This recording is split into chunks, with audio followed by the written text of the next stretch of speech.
할렐루야. 네, 오늘 성탄절을 맞이해서 예배 자리에 나오신 여러분 모두를 주의 이름으로 환영하고 축복합니다. 네, 세상에 가장 기쁜 일이 뭘까요?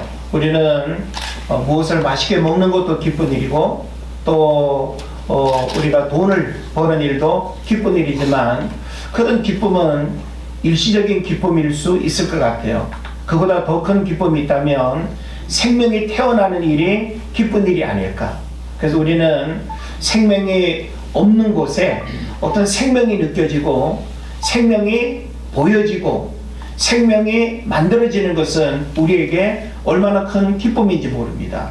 그래서 한 가정에 생명이 태어나고 또 결혼을 해서 또 하나의 생명이 만들어지고 태어나는 일은 얼마나 큰 기쁨이 되는지 모릅니다. 그런데 오늘 우리는 수많은 생명의 출생 가운데서 우리 인간의 몸으로 이 땅에 태어났지만 너무나 다른 모습으로 태어나신 예수님의 그 성탄을 오늘 우리가 성탄절을 맞이하면서 좀 더 특별한 관점에서 예수님의 탄생이 오늘 우리 인간의 탄생과 어떻게 다른지를 우리가 이해하고 예수님의 그 성탄이 주는 그 영적인 의미들을 깨닫는 그런 시간 되기를 주의 이름으로 축복을 드립니다. 아멘. 우리가 성탄절 하면 아무래도 성탄절에 관계된 설교를 할 수밖에 없을 텐데 제목부터 아마 우리는 성탄절에 관계된 제목을 쉽게 우리가 이해를 할 거예요. 그런데 오늘 제목이 능동태와 수동태라고 했어요. 이거 왜 문법적인 용어인가 하고 이렇게 생각을 할 겁니다. 오늘 여러분이 말씀을 잘 들으면 예수님의 그 출생, 예수님의 그 성탄이 우리 인간의 출생과 어떻게 다른가라고 하는 것을 바로 우리는 이 수동태와 능동태라고 하는 이 측면에서 우리가 이해하게 되고, 그리고 이 차이가 우리 인간과 무엇이 다르고 그리고 어떤 결과를 가져왔는가를 여러분 깨달으시기를 바랍니다. 우리는 능동태의 세상을 살아갑니다. 그래서 능동태의 삶을 다른 말로 우리가 좀 쉽게 표현하면 자수성가예요. 자수성가는 뭐예요? 내가 주어의 삶을 살아가는 것입니다. 내 힘, 내 능력, 내 실력, 내 지식, 내가 가진 모든 것으로 내 삶의 필요와 내가 원하는 바를 이루어가는 것, 이것을 우리가 자수성가라고 하는데 바로 능동태라고 하는 것은 내가 주인이 되고 내가 주어가 되어서 내 삶의 모든 일들을 만들어가고 이루어가는 이것을 능동태의 세상이라고 말합니다. 그래서 한자어로 능동이라고 할 때 이 능할 능자와 움직일 동자를 써서 스스로의 힘으로 움직인다는 그런 뜻을 가지고 있는 것이죠. 그래서 내가 주인이 되어 힘쓰는 삶, 내 힘으로 해내려는 마음, 이게 바로 능동이 되는 것입니다. 그래서 우리가 사는 세상은 철저히 능동태의 원리로 살아갑니다. 부모가 자식을 이렇게 키워도 나이가 들면 이제 너 스스로 해봐. 엄마 아빠 의지하지 말고 부모 의존하지 말고 너의 삶은 너가 알아서 하는 거지. 너의 삶은 너가 만들어가는 거지. 이렇게 우리는 자기 스스로가 자신의 문제를 해결해야 된다고 생각하는 이런 능동적인 어떤 원리가 우리 모든 삶에 그대로 적용됩니다. 그래서 너가 움직여야 능히 얻는다는 법칙. 그래서 내가 벌어야 하고 내가 키워야 하고 내가 문제를 해결해야 한다는 이 강박이 우리를 지배하는 것입니다. 그래서 우리도 신앙이 없이 살았다면 세상에서 남다른 어떤 의지나 노력, 열심으로 다른 사람보다 더 비교된 어떤 삶을 살기 위해서 불철주야 힘쓰고 애쓰는 그런 어떤 부분들이 분명히 있었을 것입니다. 그래서 우리는 이런 능동적 삶, 이것이 우리를 지배하는데 이것은 우리에게 책임감으로 다가오지만 동시에 내가 하지 않으면 안 된다라고 하는 그런 무거운 짐이 되기도 합니다. 그러나 우리는 이 능동적 삶을 회피하거나 벗어날 수 없는 끊임없이 세상은 이런 능동적 삶의 원리를 우리에게 요구한다는 것을 생각해 볼 수 있습니다. 그런데 반대로 수동태가 있습니다. 수동, 이것은 받을 숫자, 움직일 동자.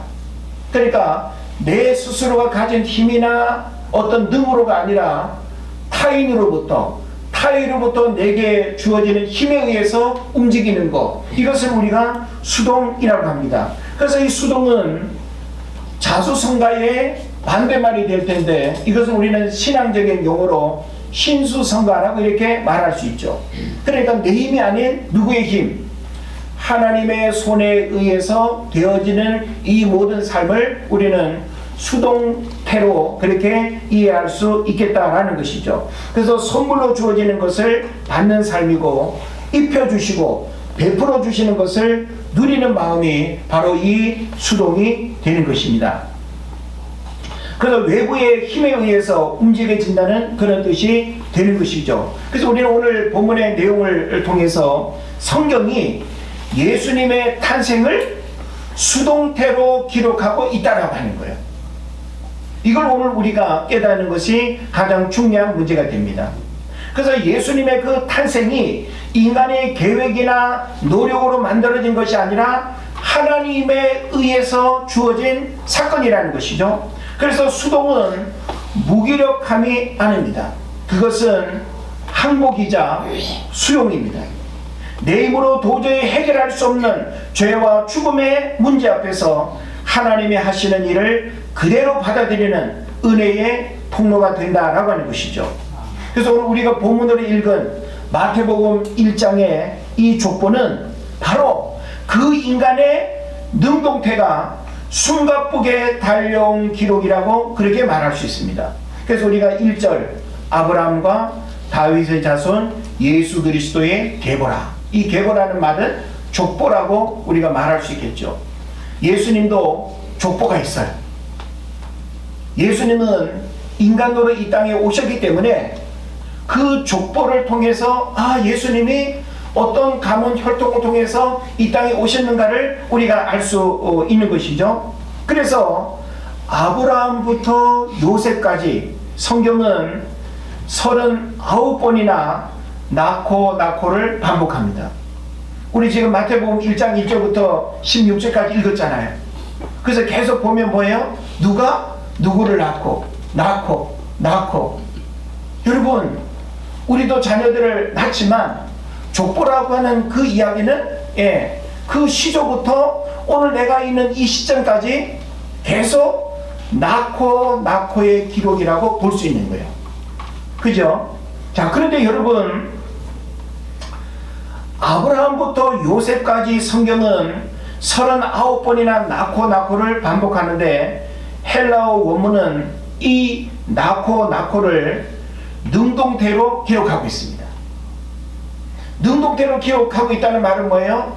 사람이 사람을 만나서 사람에 의해서 낳고 또 낳고, 그러니까 인간의 수고와 인간의 노력과 인간에 의해서 만들어진 이 혈통적 계보, 이게 바로 능동태가 되는 것입니다.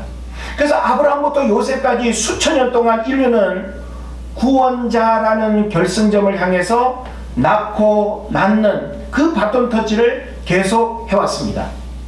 아브라함부터 요셉에 이르기까지 인간은 자신의 의지와 노력, 생물학적 본능을 다해서 역사를 이어왔습니다. 여기에는 인간의 욕망, 실수, 성취가 모두 녹아있는 것이죠. 우리가 애쓰고 우리가 낳고 우리가 이끌어온 역사의 마침표가 바로 요셉이 되는 것입니다. 이 요셉은 누구예요?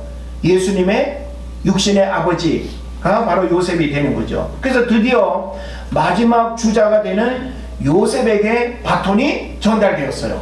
누구로부터?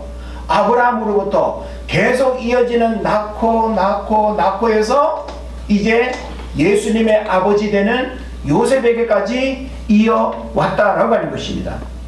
그래서 우리가 이 전달이 되는데, 이제 요셉이 이제 마지막 뛰어서 결승선을 통과해야 하는데, 성경은 요셉이 뛰었다고 말하지 않습니다. 이 얘기는 뭔가 하면 요새까지는 능동태의 어떤 그 방법으로 낳고가 이어져 왔는데 요셉이 그 마지막 바톤을 이어받았어요.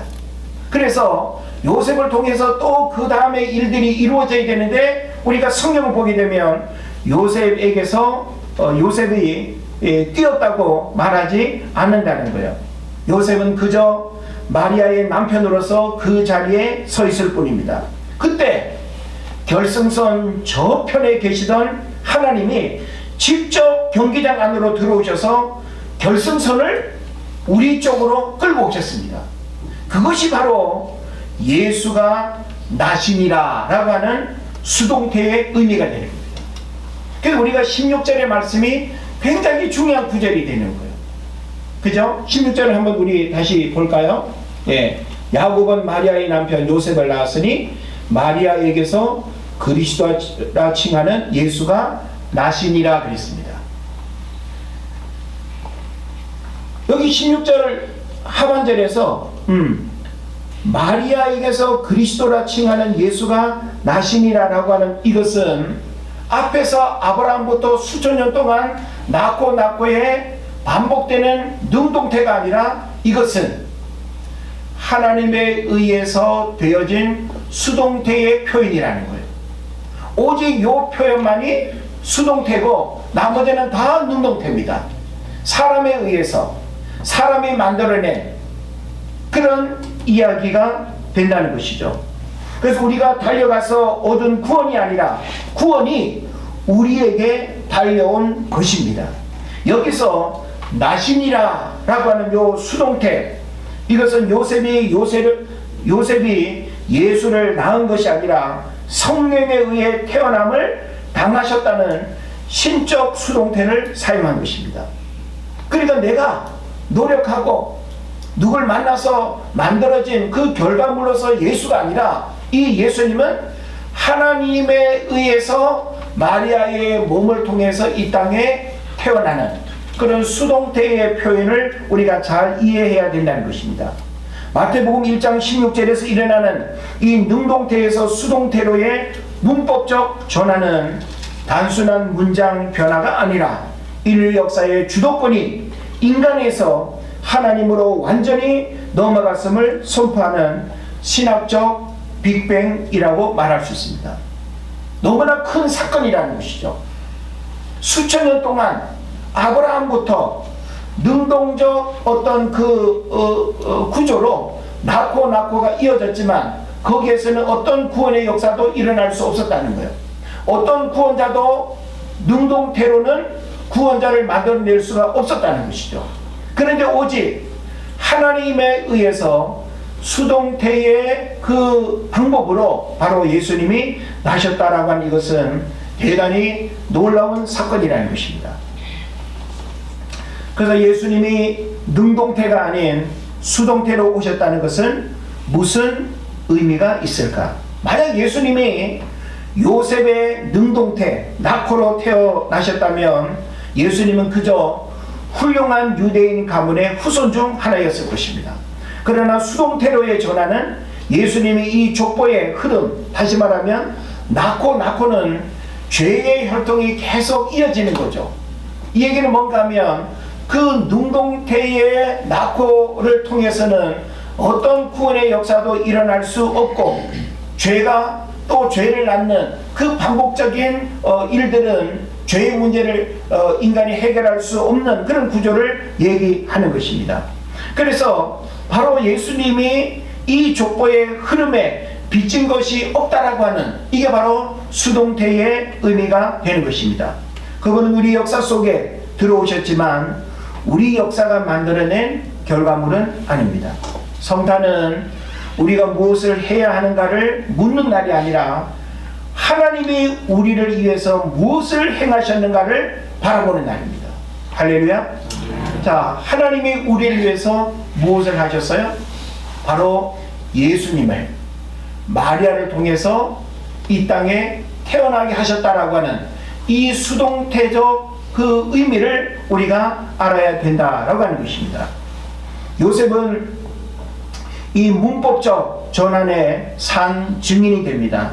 그는 자신이 아기를 낳을 수 없음을 인정했고요. 그리고 마리아를 통해 태어날 아기를 자신의 아들로 영접했습니다. 이것이 바로 우리가 성탄을 대하는 자세가 되는 것입니다. 그래서 마지막 주자인 이 요셉에게 바톤이 전달됐다고 했는데, 다윗 왕가의 후손인 요셉은 이제 전력 질주하여 결승선을 통과해야만 했습니다. 하지만 현실은 요셉은 왕궁이 아닌 나사렛의 이름 없는 목수에 불과했고, 인류의 열심은 여기서 벽에 부딪힙니다.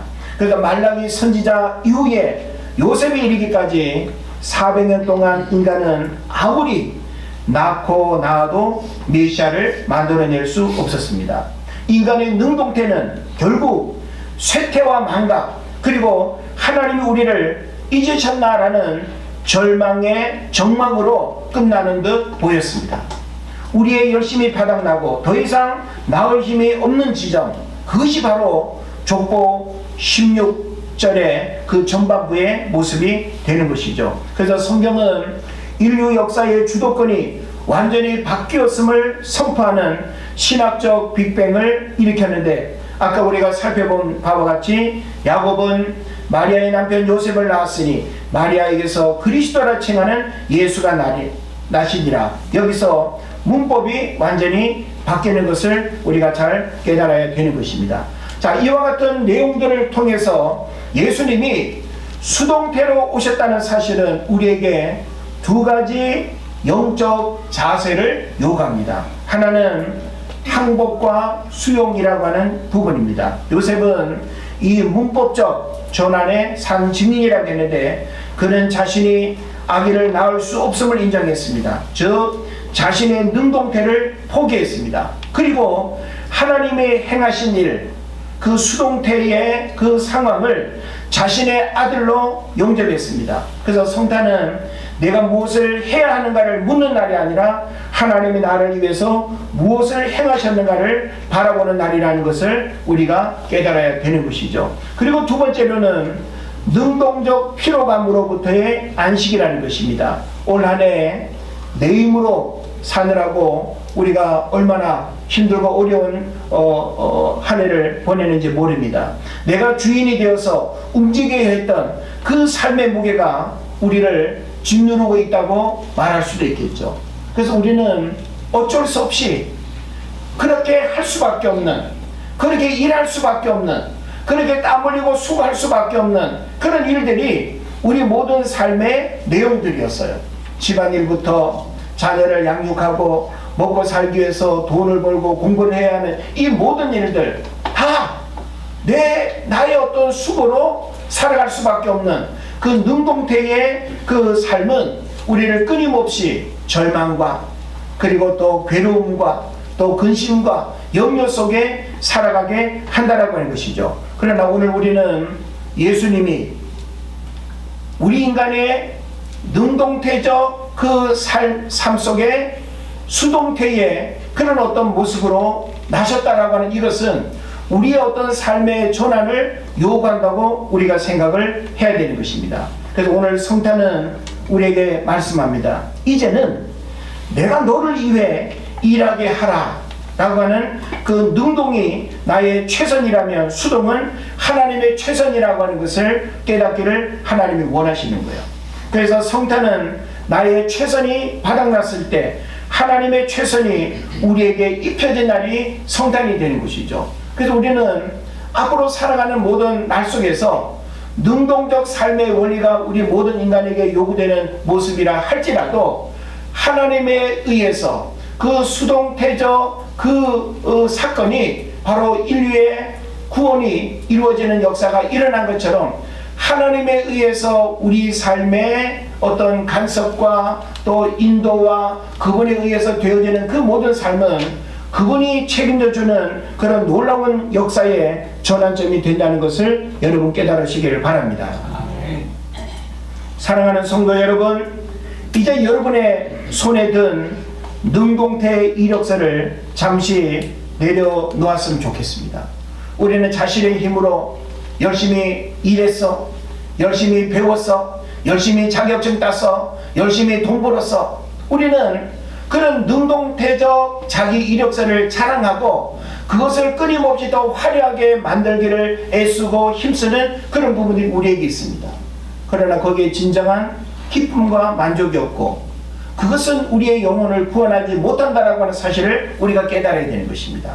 오직 하나님에 의해서 우리에게 주어지는 그 수동태적 삶이야말로 그분으로부터 그분의 손에 의해서 그분이 역사하셔야 되어지는 이 일들이 진정한 구원뿐만 아니라 우리가 이 땅을 살아갈 때 행복할 수 있는, 만족할 수 있는 그런 비결이 된다는 것을 여러분 깨달으시길 바랍니다.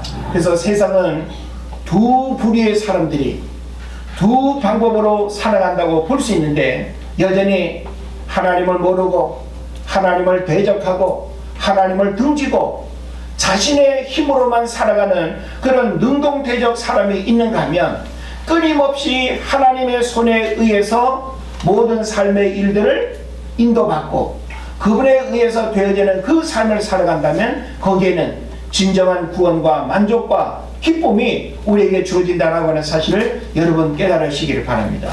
그래서 오늘 우리는 이 능동태와 수동태라고 하는 이 문법적 두 단어를 통해서 예수님이 이 땅에 태어나셨다라고 하는 것은 아브라함으로부터 이어지는 그 혈통적 낳고의 인간의 힘과 그 방법으로 오신 것이 아니라 하나님에 의해서 마리아의 몸으로 우리 인간의 몸을 입고 이 땅에 오셨다라고 하는 것은 세상 그 어디에도 세상 그 누구에게도 찾아볼 수 없는 오직 예수님만이 수동태적 성탄임을 우리가 깨달아야 되는 것입니다.